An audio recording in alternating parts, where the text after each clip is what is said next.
Blog Talk Radio.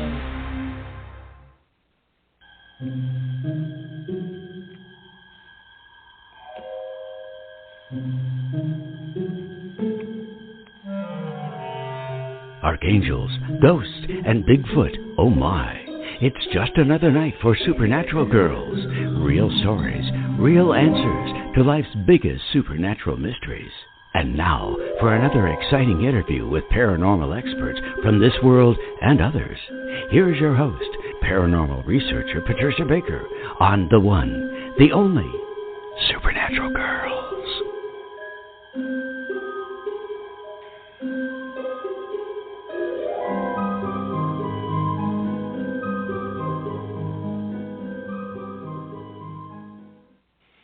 Welcome, everyone, to another exciting episode of Supernatural Girls Radio.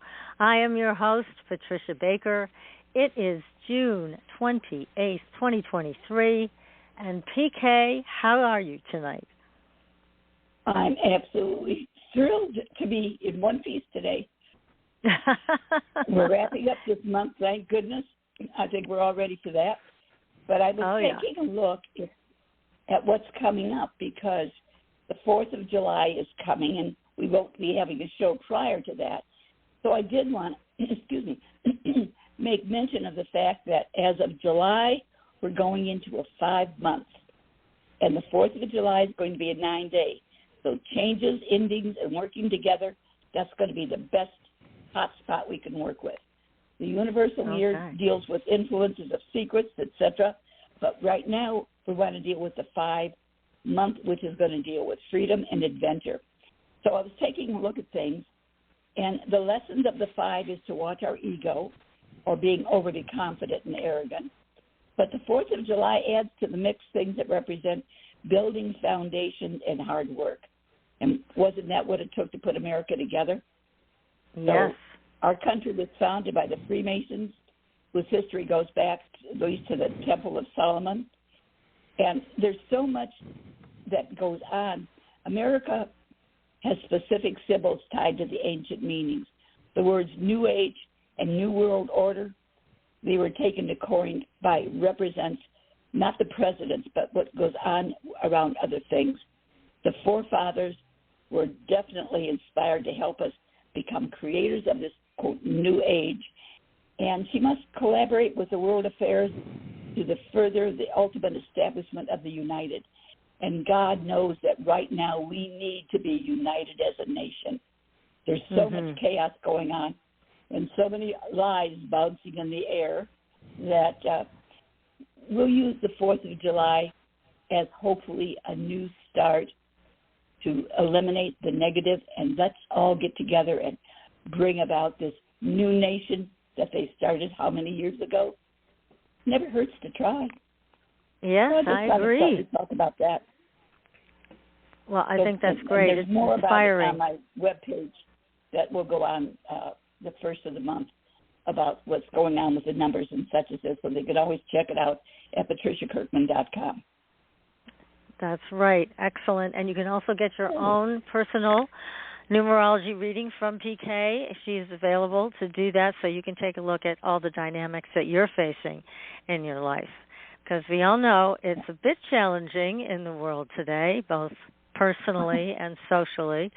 So, and that's why we have such a great guest on tonight that we're going to bring on in just a few minutes to help us find our way out of this nightmare. So we are going to bring our guest on in just a few minutes. Paul Levy is his name. He has a new book out called Undreaming Wetiko, Breaking the Spell of the Nightmare Mind Virus. This is really important, really important information. But before I bring him on, I just wanted to mention to please go to our homepage, supernaturalgirlswithaz.com, and take your health back into your own hands. We've got a whole bunch of products there. We don't sell these products, but we tell you about these products, and then we arrange for discounts for you. So if you purchase these products from our webpage, you get a discount. And we have lots of leading-edge technology. We have incredible vitamins that are liquid, liposomal, easily administered, easy to digest. I know I've said this before. I'm sick of taking all these vitamin pills. So this is the next best way to do it. And we have Airnergy, which is a German-made technology that has photosynthesized oxygen. They call it forest breathing in Europe. Very healing, and you get all kinds of benefits from this that you don't get from just breathing through a regular style oxygen concentrator or oxygen machine. There's many more health benefits with Airnergy. And then, of course, we have Dr. Weber's technology. He is just going gangbusters, creating all kinds of new things for us to try. We have the Endolight Band, which has all different color laser light that treats your bloodstream. It looks like a smartwatch, and so you just attach it for about a half an hour a day. That's all you need. And it really does make a difference. There's 3 settings. It's very, very easy to use and very, very powerful. And they are also selling some of their older versions, which I also like, because you have more control with the older versions on the kind of light that you want to use. So if you want to use red and green or blue and yellow, you can do that. With the Endolight Band, you're using all the colors all the time, basically. So these are amazing technologies, and I am a big fan of doing whatever you can to be healthy. And I'd rather be doing these kinds of things at home than running to the doctor and paying them money to sit in their office. So this, to me, is much more empowering. The technology is backed by research, and it's definitely worth taking a look at our homepage. We also have a very special water. And take a look there, because they're running a big sale right now, plus they're giving a discount to our listeners. So go to supernaturalgirls.com homepage, take a look. If you have any questions and you want to ask me, just feel free to do that. Shoot me an email. I'll be happy to respond, or message me on Facebook. Be happy to answer any questions or direct you to the right people within these companies that can answer your questions. We want you to be happy and healthy. So let's talk about our amazing guest tonight. What a book. PK and I have been looking at this book now for a couple of weeks, because they sent it to us early, and it's an amazing trilogy. Yeah, this is it's incredible. Paul is addressing the very issues that we've been struggling with on the air. We've talked about it quite a bit. And so we can't wait to hear what he has to say. Now, what is causing all this suffering? Our personal suffering and in the world at large. Is it a mind virus that has taken over our thoughts? Now, Paul is going to help us find a way out through healing multigenerational ancestral trauma and more. Now, Paul is a pioneer in the field of spiritual emergence, and he is also a Tibetan Buddhist practitioner. He's been doing that for nearly 40 years. He's the founder of the Awaken in the Dream community. What a great name, in Portland, Oregon. And he is the author of several books, including Dispelling Wetiko and Wetiko. Now, Paul lives in Portland, Oregon, and he is here with us tonight. Paul, welcome to the show. Yeah, I'm so happy to be here with you guys, so thank you so much for the invite. Oh, it's our pleasure. We really have wanted to talk to you. We've needed to talk to you. Yeah, we're like, this is our man. We need this man. So, Paul, tell us, how did you get into this whole thing about the nightmare mind virus and Wetiko? Tell us about how your journey led you to this point. Yeah, no, totally, and that's a great place to start, because, I'm not coming from the point of view of a scholar or an academic who's studying this stuff. I had a direct, unmediated personal experience in my life over 40 years ago, and it involved, the story isn't important. It involved my family, and my father was the key player, and he became, in a way, he became an instrument for something, a higher dimensional, darker force to come through. And, one very simple way of explaining it, he was just, instead of self-reflecting and doing his inner work, he was projecting his own shadow and his own self-hatred and just unconsciously, compulsively acting out his unhealed abuse. And, onto me. I was the only child.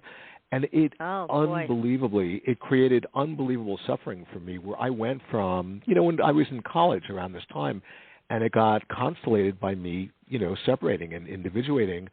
And it just, all of a sudden, I went from a very highly accomplished, happy, healthy, normal kid to, I was so overwhelmed with this suffering.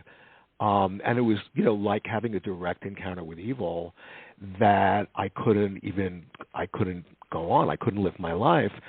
And what I decided to do was just go inwards, is just to really assume the position of the witness and go inside my own mind. And that was the only thing that helped. And I did that so intensively, hours and hours a day for a couple of years, that then I had this absolutely life-transforming spiritual awakening. I got hit by a bolt of lightning, not from the sky. It ignited in my brain. It was like a Kundalini awakening. And right away I began to realize, oh, my God, we're having a collective dream. That we are dreaming up this universe, all of us, moment by moment, into materialization, and we're not separate from each other. We're interconnected. We're interdependent. And I was so excited at what I was realizing. I was 24. This was in 1981. That, within the day, I got thrown in a psychiatric ward and told, oh, you're mentally ill. You have this newly discovered chemical imbalance. You're bipolar, blah, blah, blah. And I knew I was having an awakening, and that's what saved me. And so not for a second did I buy into the diagnoses. And during that next 1.5 years, probably about 4 or 5 times, I got thrown in mental hospitals and diagnosed and medicated. But I was completely, there was not even the slightest doubt, that I was having this spiritual awakening. But then when I extricated myself from psychiatry, then I had not only the trauma from what my father acted out, but psychiatry almost killed me. I mean, it was unbelievable. So then it took me over maybe 12 years of just going to therapy and connecting with my dreams and making art and studying Jung and doing plant medicine and studying shamanism and studying alchemy, anything and everything under the sun that could help me. And then in 1994, that's when I realized, oh, wow, I've been through this initiatory ordeal, and I actually have a gift now of what I've realized that I can, help people and offer to other people. So in 1994, that's when I opened up my private practice and began teaching and began, doing my books, and haven't had to do anything else since. So that's really, how my work really came about. Gosh, what a journey. Now, at 24, you're talking about having so much wisdom to be able to go inside. I mean, look, I know so many people that just would have gone at it with their father acting like that, but you didn't. So you settled into yourself. That's amazing. Yeah, well, I was fortunate, and the thing is, here's the point I want to make. So I was beginning to recognize, it was like my father was taken over by something, by some sort of this malevolent force. And then when I got thrown into psychiatry, I realized, wait a second, that same darker evil force, instead of coming through, just one person like it was through my father, it was now coming through the system of psychiatry. And then I began to realize, like an iteration of a fractal, that same evil force was playing out collectively through the greater body politic. And that's when I began to realize, wait a second, there's this darker force that's holographically enfolded throughout the non-local field, including our own minds, including within us. And I began to realize, wait a second, I'm having a revelation. This is like showing me something. And I began to, to map it and articulate it and try to understand it. And that process has really, helped me, in a way to have the authority to author these books on evil. Now, let me back up a minute, because you were put in psychiatric institutions. And what precipitated that? I mean, were there certain symptoms that people noticed, and then they just said, he needs to be in the hospital? Exactly. It was like once I got hit by that bolt of lightning that ignited in my brain, the next day it was like I had a radical personality change from other people's point of view, because I was just so excited at what I was realizing. I was enthusiastic, and entheos, the root of enthusiastic, it means to be filled with spirit. And I was having this complete full-blown awakening where stuff began happening in my life that not only was like magical and synchronistic, but was physically impossible. And it began happening on a regular basis. Particularly, I was beginning to meet my teachers, these great enlightened teachers from Southeast Asia and Tibet. And when I was around them, it was like the whole, space-time continuum would shift, and stuff that I thought of as being impossible would actually happen. But the thing was, I was 24, so you could not possibly be prepared for this realization.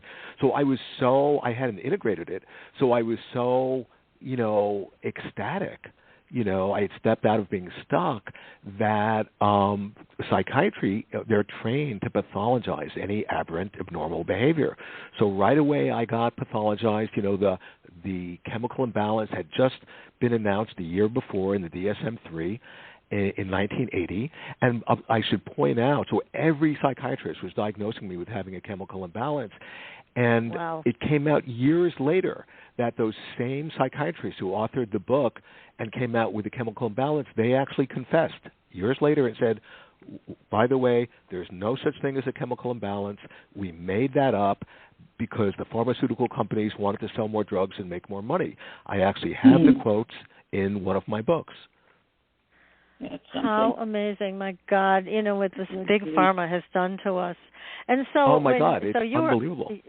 So you must have been medicated like crazy when you were in these institutions. Well, just because I kept on taking myself off. I mean, there were certain, maybe a week or two where they had me on like an antipsychotic, and I remember thinking, this isn't an antipsychotic, it's an anti-creative, because I'm like super creative.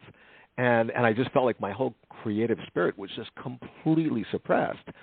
But I quickly figured out when I got out of the last hospital in 1982 how to actually be in the world and appear normal and not be on the medication. I just kind of, okay, I could do that. That's I could figure that out.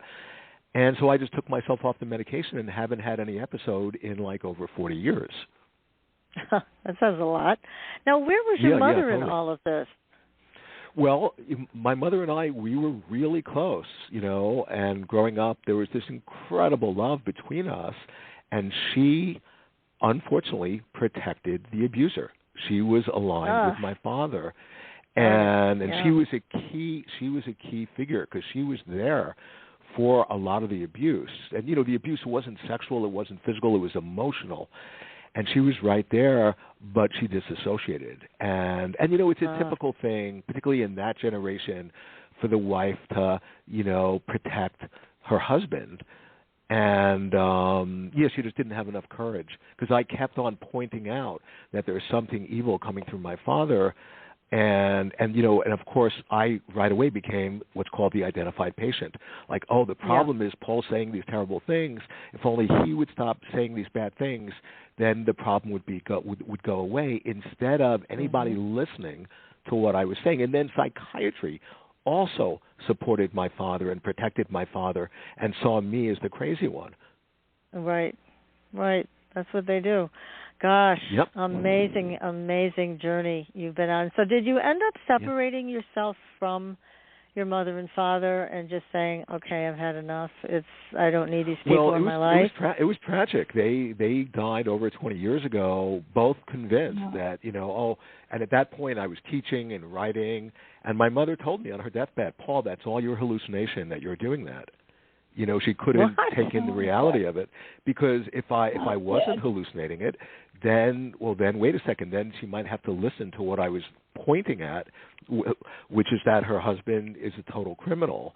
And so it destroyed basically my entire family. And once my parents died over 20 years ago, the rest of the relatives I haven't heard from them since. I've been excommunicated because I was the one who was trying to shed light on the family, the dysfunction. Right. Yes. Oh, goodness. My goodness. What a journey. Oh, God bless you that you made it through to the other side. This is just so inspiring. Right? It really is. I mean, that you had that kind of wisdom when you were 24 years old, and you didn't, murder your father. Would have been justified from what you went through. No, I hear you. My God. Yeah. No, I was just like a really open-hearted, like every kid. I was open-hearted and loving, and just wanting to be in service and all that. So I kept on trying to shed light on what was playing out in the family, and the more I did that, the more my parents just saw me as crazy. Yeah, it's almost like, and I've seen this before when I was a therapist with certain parents, and I think more male than female, tend to, when they see the angelic child, which it sounds like you were, that they have to kill it. They can't allow it to exist. Well, that's, in a way, I wrote, these 3 books on Wetiko, this mind virus, that's Wetiko. Because think about it, somebody like my father had actually killed the light of his soul. He had murdered his own light, and here I am, this young kid who's like brightly shining his light, which reminds him of what he's killed in himself. So, of course, he has to kill the mirror. He has to kill the reminder and the reflection of what he's murdered in himself. So he literally tried to obliterate the light in me. But what he didn't realize, it made it even stronger, because when creativity is suppressed, if it's the real thing, if it's the real creative spirit, it'll find a way to express itself. And that's exactly what happened. That's such a blessing. My gosh, just such a blessing. Well, now what we're seeing is this is happening all throughout our society. This same dynamic, yes? Yeah, no, totally. Well, that's what Wetiko is. It's a Native American term, and it actually connotes this collective psychosis. So our species, we're in the middle of a psychic epidemic. We've gone collectively mad. This is what Jung was warning us about, the great psychiatrist Jung, that the real danger are psychic epidemics where millions of people are going to reinforce each other's madness and just destroy themselves. And that's exactly what we're doing. But I'm pointing out, now the thing about this mind virus, people can hear this and it sounds all new agey or woo-woo, but all that it really means is that the source of and the solution of the collective madness that is playing out in our world is to be found within the psyche. And that's a no-brainer. Where else could it ever possibly be found? And so I'm just a translator, because every spiritual tradition, it's in the apocryphal text of the Bible, it's in Buddhism, it's in every wisdom tradition is pointing at this mind virus. They're just calling it a different name. In the apocryphal text, for example, it's called the counterfeiting spirit, but it got edited out of the Bible and put in the apocryphal text because I point out that Wetiko was on the editorial board. You see, because it can't stand to be exposed. What I'm doing with my work, I'm flooding light on how this mind virus works. And because, if we don't see it, it has power over us and it can kill us. But when we see it, we take away its power and we become empowered. Right. And it's easier said than done because so many people get seduced by this. Now, let me bring this into kind of some pop culture terms. So we've got the term now, Karen. And I've seen some of the most ridiculous videos by people that have been called this, that are harassing their neighbors or harassing other people or even harassing children. And to me, when I watch this, I think this person has got to be insane. And this is part of it. Right, that these people, obviously they can be male or female, but it started out mostly women, acting very aggressively towards people for absolutely no reason. I mean, there's no logical reason.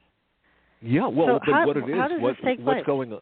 Yeah, what's going on? You see, the solution to the Wetiko epidemic, because Wetiko, this mind virus, has no creativity, but it plugs into our creativity and turns it against us. And so the real solution for the mind virus is for each one of us to connect with our creative expression and the creative spirit that is our nature. That is when people hear about, our true nature. Well, what is our true nature? Our true nature, by its very nature, is to be creative. But if we don't express ourselves creatively, that same energy turns against us and becomes, instead of constructive, it becomes destructive, self and or other destructive. So if we're not, actively participating in expressing ourselves creatively, that energy gets rechanneled into getting acted out in a destructive way. Gosh. And so this is affecting a lot of people at the same time. And is this contagious? Because it seems like it is. It's absolutely contagious. And this is why in the Castaneda books, Carlos he's referring, he doesn't have the name Wetiko, but he calls it a different name, like the predator is one of the names. He says this is the topic of topics. There is nothing more important in the world to understand than this mind virus. And it is contagious because it operates through the blind spots of the unconscious. And when people, and this mind virus exists in potential in the collective unconscious, which is to say all of us potentially can fall prey to it. And so when we actually unwittingly act it out, we will then, people who are also susceptible to acting it out, we will reinforce each other's madness. So it's like a contagion that will spread in a viral way. But what I'm pointing out is when people begin to see how this mind virus works in the world by configuring outer events in our world so as to actually express what's going on inside of our mind. So just think about what I'm saying, that when the outer circumstances in our world are actually reflecting the inner circumstance of our psyche, that's just like a dream. When we begin to see that, and we begin to see how Wetiko configures events in our world as well as configuring our own unconscious reactions, then all of a sudden we take away its power and we become empowered. And when we connect with other people who are also seeing it, that goes viral in a positive way. Yes, that's what we need. I mean, you bring up Castaneda, one of my favorite writers, and he also talked about basically not reacting, that the fact of, when you don't react to this kind of stuff, you don't feed it. And you did that when you were 24 because you said you withdrew, you went inside. So you stopped reacting to your father, which is, again, amazing to me that you had the wherewithal to do that, because here is Castaneda talking about it's something that you have to learn how to do. You have to really get disciplined about it because it's so tempting to react to these events and these horrible people that are basically just, prodding you to react to them. So they can feed off it too. Yeah, but the thing is when you see there are like a number of ways of articulating how to heal Wetiko, in ourselves, in our minds, and in the world. And one of the ways is to see the dreamlike nature, is to see, we are having a collectively shared dream. And this is what the Buddha was saying. This is what Christ was saying. Every enlightened being in the world is pointing at the dreamlike nature. When you see the dreamlike nature, what you realize is that we're all dream characters in each other's dreams. Just like you have a night dream at night, you wake up and you realize, I dreamed of my friend Joe or, this person or that person. Well, they're actually dream characters. They're reflections of those parts of you. So if you see somebody in the waking dream, in the world, they're acting out this, this Wetiko, this evil, well, they're reflecting that part of you. They're not separate. You see, Wetiko is the separate self. And what I'm pointing out is when you wake up to the dreamlike nature, you recognize the nature of our situation, which is that we're interconnected, we're interdependent, we're not separate, and the energetic expression of that realization is compassion. And again, this is a level of advancement we need to move towards, because we don't want this to continue to be contagious and spread the way we've seen it spread, through all kinds of systems that we have in place now. Oh, totally. It's spreading on multiple scales, multiple dimensions, like all over the body politic. And, one way of understanding what's happening, you see, I want to bring in, here's Jung. And Jung says that the big problem of our time is we do not understand what is happening in our world. And he clarifies. He says what is happening in our world is that the very darkness of the soul is being revealed, the darkness of the unconscious. We are making a shamanic descent into the underworld. And, we're all being called to be these wounded healers and shamans. And, to even put it in more understandable terms, we are, and this is undeniable, as a species, we are enacting collective suicide. That's clear. There's no debate about that. The question is, how come we're doing that? And I can answer that.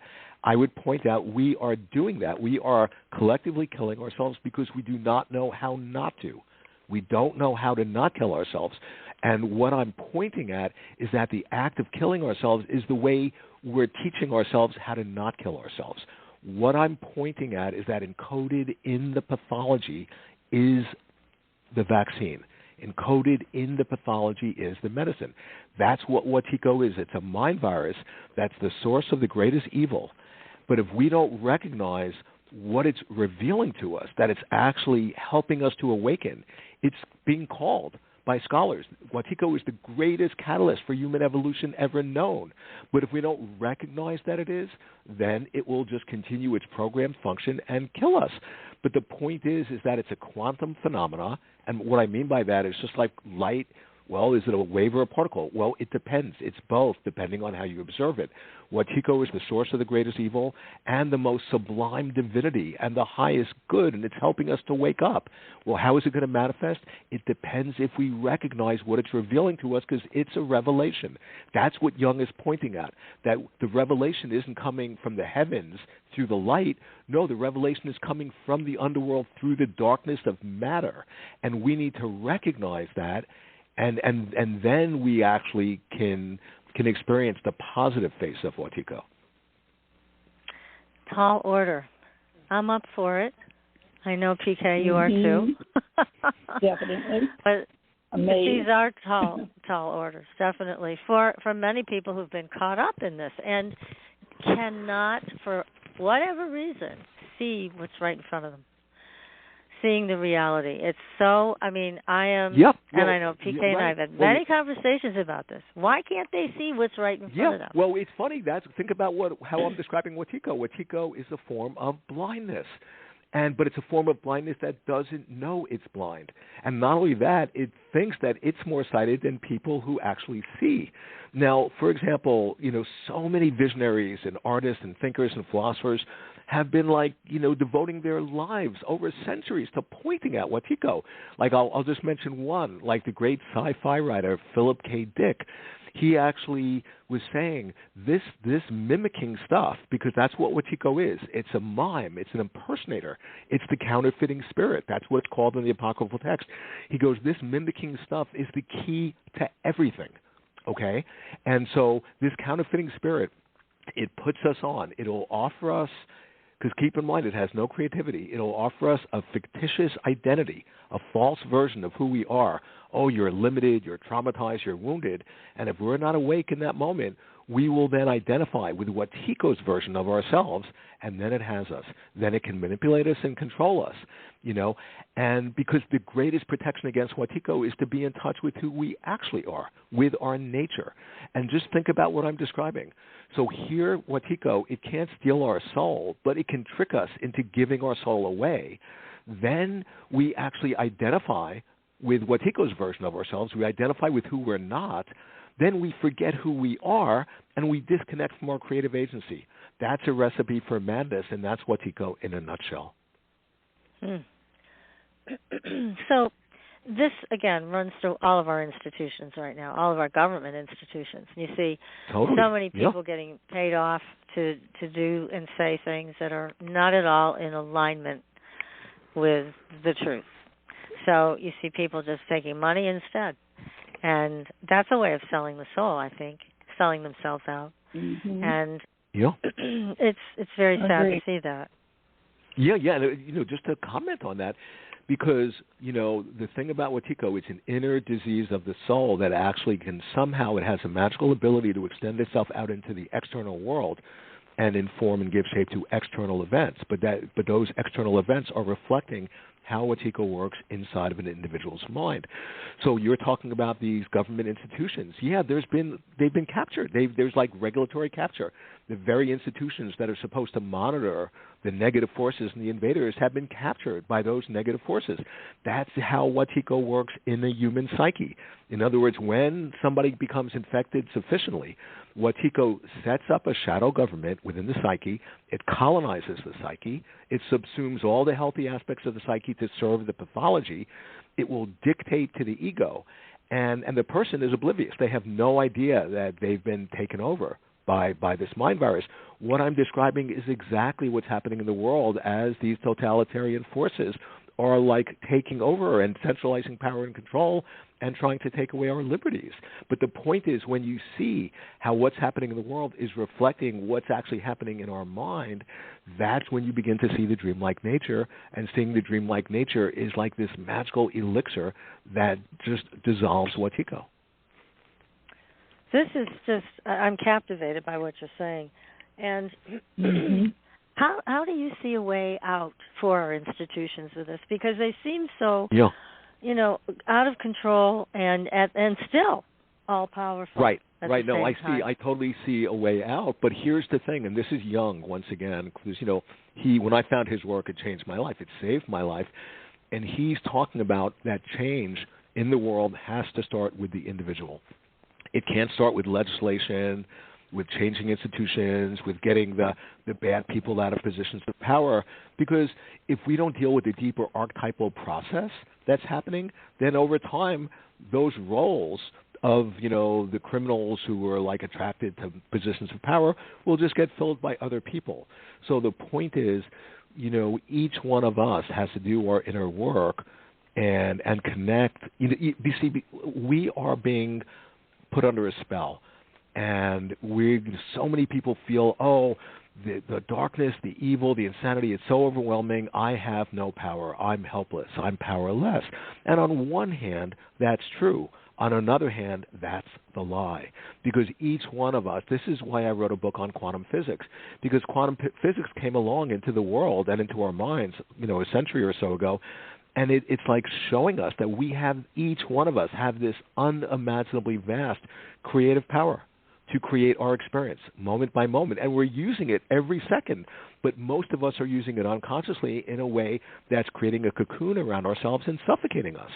And so the point is, when enough people actually wake up to our nature, and what is our nature? Because it's kind of a cliche, just become who you are. Well, what is your true nature? Your true nature, by its very nature, is creative.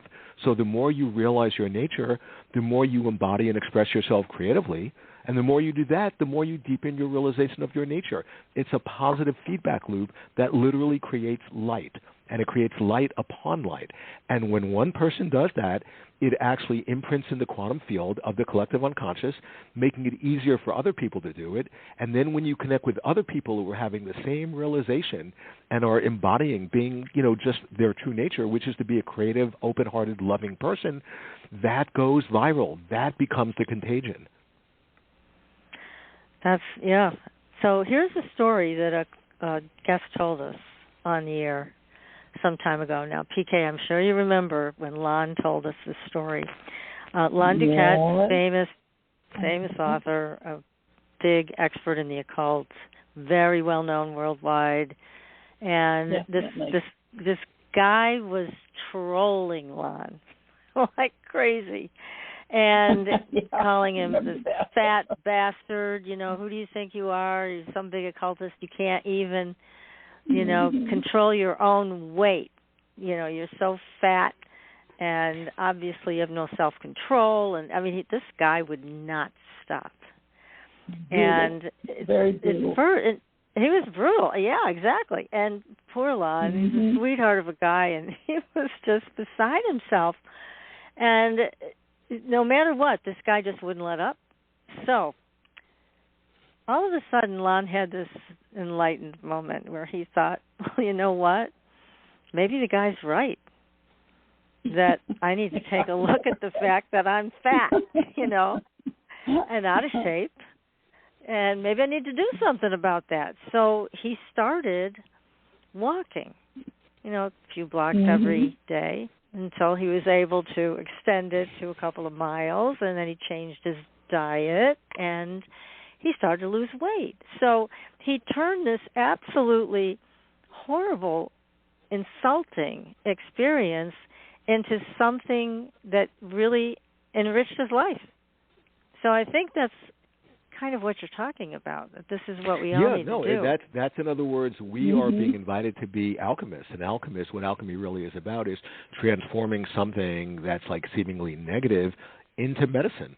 And that's what I've done. I never would have been able to write, these books on Wetiko if I didn't go through the most unbelievable torture and torment, with my father and with psychiatry.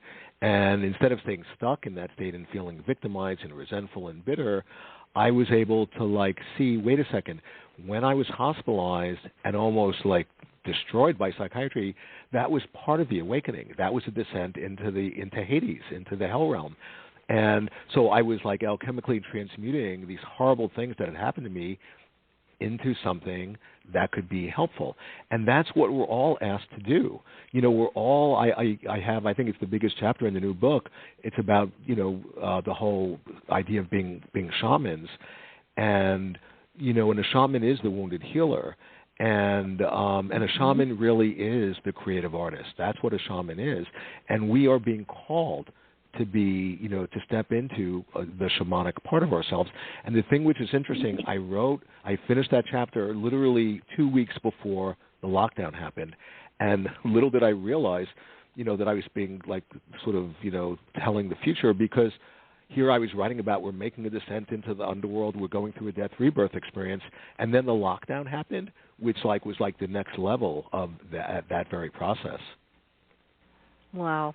Incredible timing. Jeez. Yeah, That's and incredible. if I could just say one thing, because it's really important, and I want to make sure not to forget this thing. You see, in essence, it's very much think of a myth or a fairy tale where our species has fallen under a spell. And that's very, very accurate, because we have this creative genius. That's our nature. Each one of us. We are what quantum physics is revealing to us is that we are creating our experience moment by moment. No one else is doing that. We are doing that by the way we're interpreting the inkblot of our experience and placing meaning on it. And to the extent we don't know it, we become victimized by our own creative genius and that incredible power to, create our experience. In a sense, we've hypnotized ourselves. And one way of understanding this, a very simple way, is imagine being in a night dream. Right? And you're in a night dream, whatever the dream is, and you're holding a viewpoint, whatever the perspective you're holding is. Well, the dream has no choice but to reflect your viewpoint, because the dream is nothing other than your own mind. So, for example, if in that dream you think, the world is objective, well, then the world, then the dream, being nothing other than a reflection of your own mind, will give you all the evidence confirming your viewpoint that the world is objective. So now you have confirmation of, my viewpoint is objectively true, so you become even more fixed in the viewpoint of seeing the world objectively. The more you see the world objectively, the more it will reflect as if it is objective, and you've entranced yourself by your own creative genius. And the source of that process is within our own mind. We have entranced ourselves as a species. What I'm trying to get across to people is here's how you break the spell. That's why the subtitle, something like Breaking the Spell of the Nightmare Mind Virus. Right. Yeah, yes. yeah. Yes, we need to break out of it. That is for certain. It is, because it feels like a terrible hamster wheel that completely. A lot of people that's what samsara. That's what in Buddhism samsara is. That hamster wheel. Yeah. Goodness. Yeah. Yeah. It's hard to watch. I mean, certainly PK and I aren't perfect with. We're humans, but we can see a lot of times when people get caught up in something like that, and with this, which we all play a part in. But we sit back and go, when are they going to wake up? When are they going to get out of this? And right. I don't see it happening easily. Well, here's the thing, and I go back to the collected works of Jung. Jung says it makes no sense to preach the light to people whose eyes cannot see. right? Now, just remember, in the Bible, they talk about this mind blindness, that people's eyes are open but don't see, or people are actually shutting their eyes, which is pointing at that we are participating in creating our own blindness. And in the Bible, they correlate that mind blindness to a closed heart. And, because then, you don't have a loving, warm, good heart. You just have an armored heart to protect yourself. That is an expression of the blindness. But then getting back to Jung, he says, it makes no sense to preach the light to people whose eyes can't see. It's a way better strategy, he says, to teach people the art of seeing. Okay? Now, I have a chapter in the book on exactly that, on what does that mean, the art of seeing. Because, what does that mean?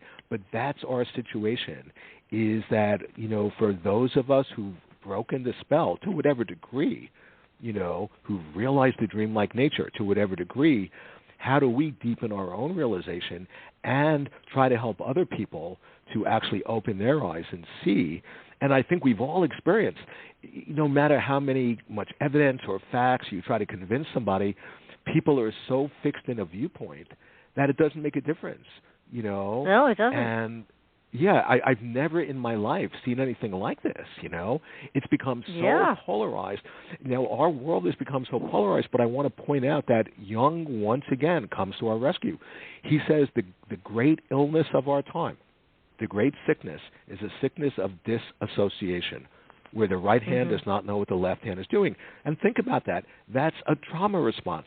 We get traumatized, and we're all in trauma, being a human being, and then we split, we disassociate. Now, interestingly, what can happen if we don't own and integrate that disassociated part, it actually becomes, in psychology speak, they call it an autonomous complex. And what that means, it seems to have like an independent will and life of its own that's adversarial to the ego. Now, the indigenous people, what they would call an autonomous complex, they would call it a demon. That's Wetiko, okay? Now, the thing about Jung, he says, but we are suffering from a sickness of disassociation, but encoded in our sickness, there's sort of like this pregnancy where actually something is being born through us if we're able to contain the incredible tension of the opposites. And if we don't, if we're not able to contain that, then we're fated to destroy ourselves. And yes, that's what we're facing. Now, how much does secrecy play a role in this? Because all of our institutions have tremendous amounts of secrecy. Transparency is long gone. And the same with families. Families have their secrets. Right. And then we have the ancestral part where we may not even know what we're at the effect of with our ancestral line. So there's all secrecy, of these secrets. Yeah, exactly. And that secrecy is such, I talk about that in my book because I think the first chapter I point out the source, the real sort of root of Wetiko is unhealed multigenerational ancestral trauma that gets passed down and acted out, to the next of kin and, over the generations. And typically when there's abuse in a family system, there's secrets. And secrets in a family system, sort of, you could think of it as emitting poison in the minefield of the family. And interestingly, in his work, Jung talks about that evil regenerates itself over the generations. So to the extent we're not dealing with and healing and integrating our unhealed ancestral trauma, we then are actually unwittingly colluding with that evil as we act it out and pass it on, to the next generation. Right. Yes. I mean, God, there's so many tentacles for this. But there's also the secrecy of our past in terms of who are we really, and seeing all of this cover-up on UFOs and abductions and races from inner dimensions and other planets. It's a lot of it's just still being kept from us under the guise that, we don't know what this really is, but we'll share some of our photos with you. I mean, it just gets ridiculous. And but there's more to it than that. We were asked to do a proposal for the Bix Foundation. They're big on wanting to prove that life after death is a fact. And our proposal was accepted, the first one. Then they changed their game a little bit, and they wanted answers to questions about why people were being drawn to technology rather than spirituality. And then there were some subtexts in that. And we did some sittings, our group, and the answer that came out, I thought was perfect. It said, what kind of plant can grow from the seed of a lie?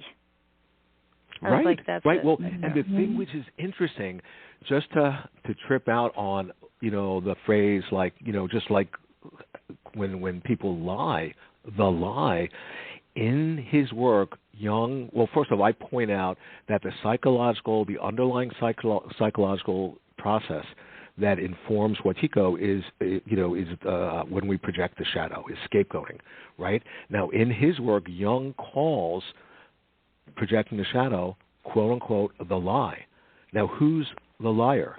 Think about it in the Bible. It's the devil. And, so in other words, I'm pointing out, like in Christianity, the devil, Satan, that's actually like a symbol for Wetiko, just like every spiritual tradition has a symbol for this thing. You see, because it's just like in a fairy tale, when you find the name of the offending demon, you take away its power and you empower yourself. And so from my point of view, it doesn't make a difference what the name is. We just have to decide on a name so that, because when we have the name for something, then it's like we've objectified it and we're seeing it. And by seeing it, we distinguish ourselves from it. Because the thing about Wetiko, because it operates through the unconscious blind spots, people can get possessed by it and taken over by it. And they're oblivious. And they then have offered themselves then to become a conduit, an instrument for this higher dimensional malevolent force to act out in the world. And all the while they're thinking they're on the side of goodness and light and justice. Right. Yes, exactly. That is the most perplexing part of this, really. Oh, totally. Yeah. No, I've gone so into this because this very dynamic was informing my family. And, it destroyed my entire family. It almost drove me insane. But I was fated to have to understand this, or it was just going to drive me nuts. So it's because of my own experience. I mean, I was forced to have to come to terms with this, that I discovered my work. Yeah, I mean, you have such a gem as a result of this. I mean, it's like the oyster producing the pearl here. But it's, again, there's so much to this vast topic, and it's so wonderful that you've started to name it. You've given it a name. Right. And thank God that you've done that, because right away you have raised our consciousness about all of this. And I can't tell you how many conversations PK and I have had over this. And finally, you're shedding some light on it, and it makes a lot of sense, what you're saying. Yeah, no, I appreciate that. And it's interesting. People who've been through incredible ordeals like addiction or abuse or alcoholism or trauma, when they hear about Wetiko and they read my work, they right away recognize. They go, exactly, I know what Paul's pointing at. But people who are just, kind of in mainstream reality, who haven't really gone through, some form of deeper initiation, they'll like hear about, my stuff, and they'll just be like, what? That's crazy, whatever. But because the thing about Wetiko, I mean, it underlies the process of both addiction and trauma, And if I could just say a word about that, because when we're traumatized, and we're a species in trauma. I mean, I've been in trauma for decades, since what happened with my father in psychiatry. But when we're in trauma, what is trauma? Trauma is the very way we try to heal from our trauma actually creates the very trauma we're trying to heal from, in a self-reinforcing feedback loop that is crazy making. But encoded in our acting out our trauma, in the repetition compulsion is what Freud called it, encoded in that very process, we're actually trying to discharge something. We're actually, like a beautiful definition of trauma is unexperienced experience. That at the moment of trauma, historically, by definition, it's so overwhelming that we weren't able to consciously experience it, so we split. And we can't symbolically express it because it's overwhelming. So then we're fated to just continually, to compulsively reenact and recreate the trauma, which is the pathology. That is the symptomology of trauma. And I'm pointing out, encoded in that process, we're actually trying to experience something we weren't able to experience. What the point is that exactly maps onto Wetiko, that the pathology of Wetiko encoded in it is the solution. And we just have to recognize that, and then abracadabra, then all of a sudden Wetiko reveals its positive face, and we then expand our consciousness and we evolve. But if we don't recognize what it's revealing to us, it's going to continue to destroy us. It will. Yeah, it's a very powerful energy in both ways. So It makes sense that, hopefully enough people will understand this and want to understand it. That's the thing. Because we're seeing a lot of people that don't want to understand this. I mean, not our audience. Well, God bless all of our audience members. They're fabulous. They're smart. They're open-minded. We get some of the best questions in the world from our audience members. And they're working hard on themselves to accomplish exactly what you're putting forth tonight. Yeah. And there's other folks. The idea of doing inner work and having the courage to do that, and having the courage to really to face your shadow. And interestingly, etymologically, mirror, the word mirror, it means the holder of the shadow. And so the idea being that I've never seen anything like this. In this time in history, everybody I know is confronted face to face with all the stuff they've been postponing and avoiding dealing with, with their deeper, darker shadow. And it takes real courage, for people to really encounter their shadow. And it's easy to think you're encountering it, but then it can just turn into an idea of your shadow. But when you really encounter your shadow, it's a moral dilemma. It challenges you to the core of your being. And you have to, then you begin to realize, oh my God, the evil I've been seeing out there in the world, that's actually reflecting something resonant and similar in myself. And that takes courage. Yes, it really does. Eyes wide open. It really does. Well, Paul, I want to respect our time frame here because I know you have to run and go to your dinner and your class. And we can't thank you enough for being with us tonight. It's been wonderful. Oh, well, it's been my pleasure. It's just been so much fun and my pleasure, and I just can't thank you guys enough, really. Well, would you please promise to come back, because there's so much more we need to talk about. Oh, and I know you're very busy. We only scratched the surface. I would be happy to come back. Exactly. Oh, we love that. Thank you so much. Well, Paul, I hope you have a wonderful rest of your evening, and we look forward to having you back on the show again. So thank you. Again, the name of the book, Undreaming Wetiko, Breaking the Spell of the Nightmare Mind Virus, by our guest tonight, Paul Levy. Get the book, everybody. It's tremendous. Okay, well, we'll be back next week.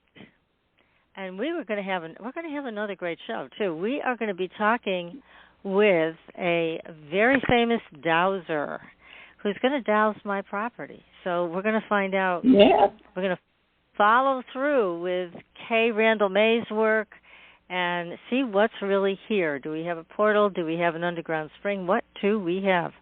So we're going to find out, and she is going to be with us next week. So until then, everybody, we will see you on the Blue Highway. Good night. Good night.